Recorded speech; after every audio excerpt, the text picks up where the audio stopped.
Đời người không có chữ nếu, chỉ có hậu quả và kết quả. Mỗi lựa chọn đều mang theo một cái giá, mỗi bước đi đều in lại một dấu vết không thể xóa. Khi đời không cho ta lối thẳng, hãy chọn đi đường vòng, chậm hơn, nhưng chắc hơn và trưởng thành hơn. Đôi khi, phải đi xa mới hiểu điều mình thật sự cần không phải đích đến, mà là bản lĩnh để bước tiếp. Đừng tiếc những gì đã qua, cũng đừng sợ những gì đang tới. Vì cuối cùng, con đường nào cũng dẫn ta đến bài học của riêng mình.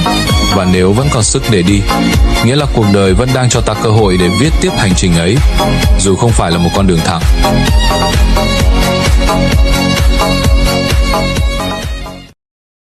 Người ta hay mơ ước những chuyến đi thật xa, cứ nói đến đó đi nhưng cũng chẳng bước ra.